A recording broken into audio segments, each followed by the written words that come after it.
This is the iPhone Air, the phone that I thought would frustrate me more than any iPhone that I've ever used, but a week later, I cannot put it down. Now, 1 week ago, I was convinced that this phone was going to be a disaster, too thin, too limited, and too compromised to justify its price. And in a way, kinda wasn't wrong. The battery is average, the camera is very basic, the speakers are weak, and it runs warmer than it should. But here's the thing, none of that stopped me from using it. In fact, it made me want to use it more. Somewhere between the featherlight build, the crisp display, and the instant speed of that A19 chip, this phone slipped into my daily life like it had always been there. And the moment that I realized that this phone doesn't scream for attention or try to be everything, that's when I really kind of found the magic within the usage of it. It actually reminds me of the iPhone mini series. You know, those phones weren't practical, the battery was tiny, the limitations were obvious, but they were so fun, so addicting to use, and that made it hard to put them down. And it's kind of weird because the Air gives me that exact same feeling. It brought me back to when iPhones weren't trying to be laptops, back when they were just clean tools that quietly did everything that you needed. So if you're a light user or a minimalist, someone who values comfort, portability, and simplicity over feature overload, this might be your perfect phone. But I'm not going to hype it up. If you're a creator, gamer, or a power user, this phone might not be for you. You'll definitely run into its limits fast. And the 17 or the Pro is simply the smarter buy if you're pushing your phone that hard. But still, this past week has changed how I see the Air.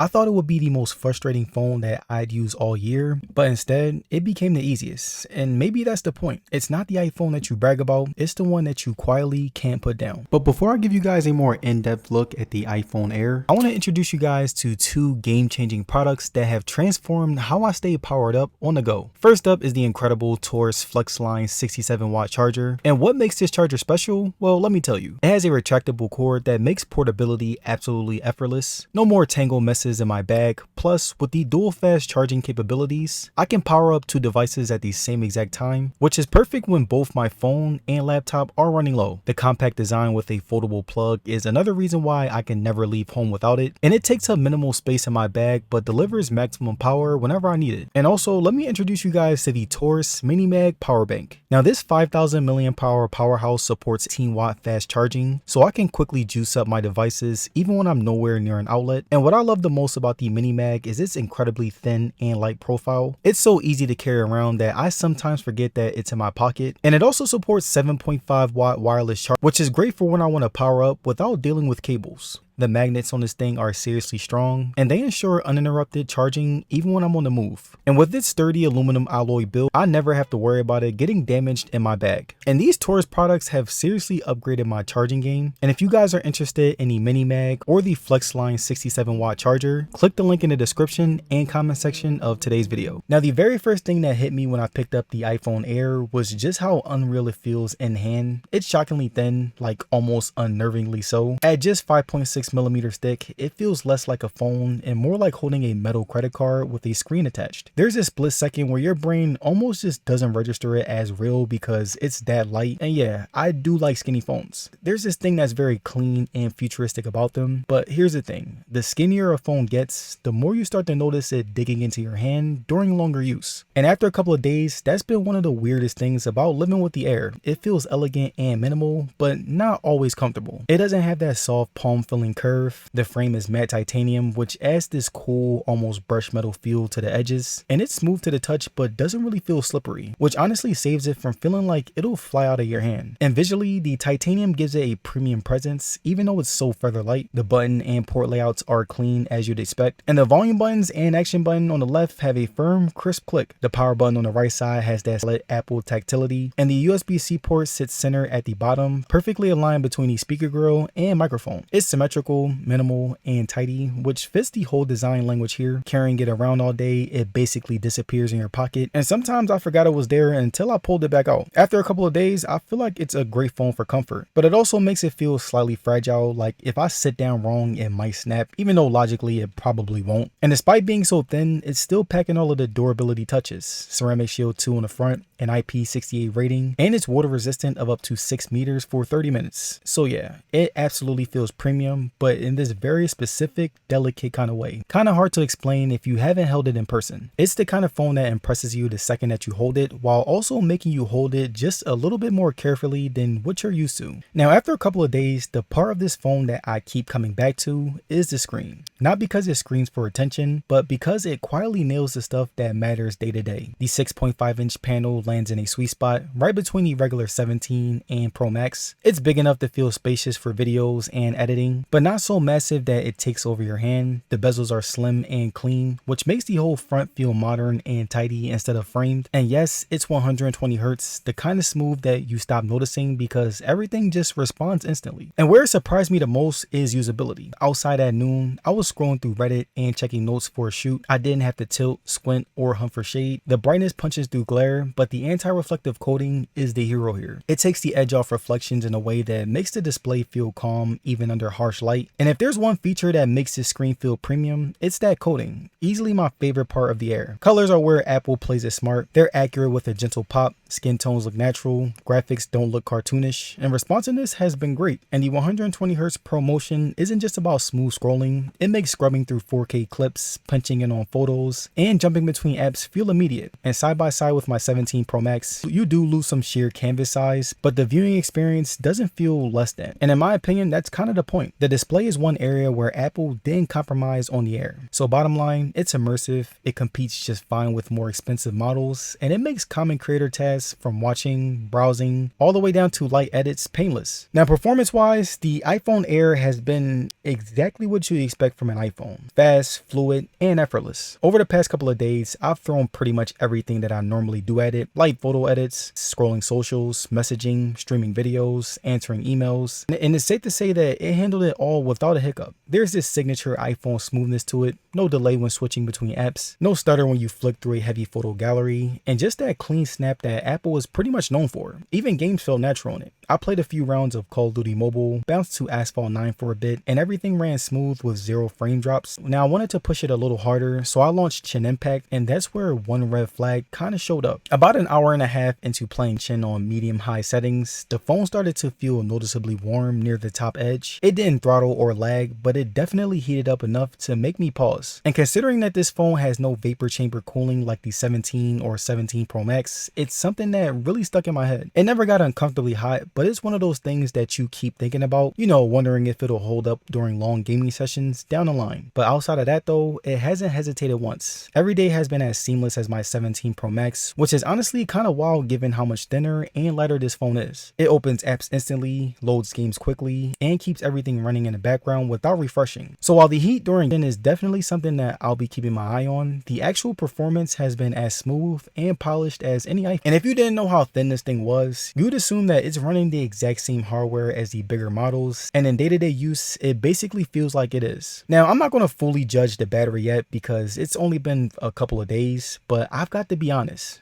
the early signs weren't great. Today was a pretty heavy day. I filmed parts of my iPhone 17 Pro Max video, ran through a couple of Impact sessions, posted a few shorts, answered comments, scrolled socials, and bounced between editing and messaging for a couple of hours. Basically, the kind of creator day where the phone never really gets to rest. And by the time I looked down, I had on-screen time for just about 5 hours, and the phone was sitting at about 10%. And that's the moment where you pause and go, oh, okay, that dropped pretty fast. And it's not like the phone died on me, but it didn't give me that buffer of confidence that I usually get from an iPhone, especially one that costs over $1,000. Most phones at this price range can push through 7 to 8 hours of heavy use, so dropping that low this early in the day is definitely concerning. And the charging situation hasn't really helped either. The iPhone Air tops out at 20 watts over USB-C and 20 watt on MagSafe, which honestly just feels outdated at this price. I plugged it in at 10% while I jumped in the shower, thinking I'd get a big chunk back, and it came back to only about 40%. And that's fine for light top up, but not when you're scrambling to get ready for another shoot. So far, the battery life has been the one thing that doesn't really feel quote unquote pro level about this phone. It's not really bad. I would just say that it's definitely mid. And And if I'm the average person who doesn't review phones for a job, if I spend $1,000, I'm definitely expecting way better battery. Now, after a couple of days living inside iOS 26 on the iPhone Air, I've got some mixed feelings because functionally, it's been everything that you'd expect from an iPhone, but visually, it's kind of all over the place. The performance side of it has been flawless, but as far as iOS 26 look as a whole, I kind of hate it and it kind of feels cluttered. Like Apple just kept layering things on without ever really stepping back to see if it all fits together. The Photos app is probably the best or worst example. It's packed with tabs, memories, For You sections, share albums, random AI generated highlights, and none of it really seems to matter because I mostly just go through my favorites, so it can be very confusing. Most of the time I just want to find one photo, and instead I'm scrolling through this chaotic mashup of panels that feel like they came from 5 different design teams. And again, this is my opinion and it's very subjective. You might like iOS 26, but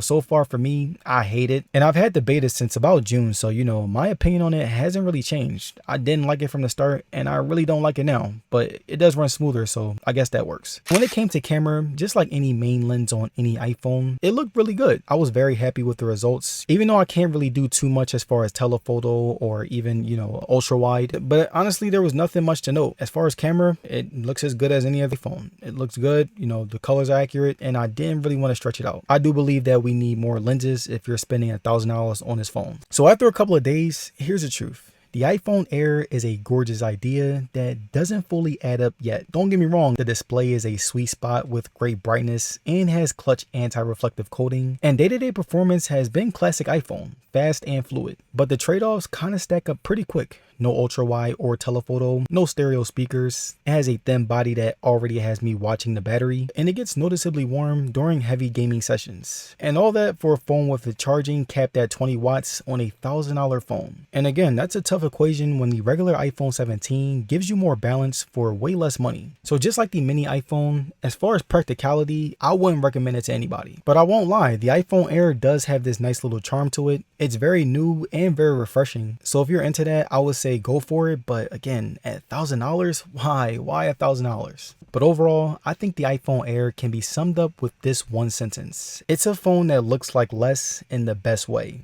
Peace.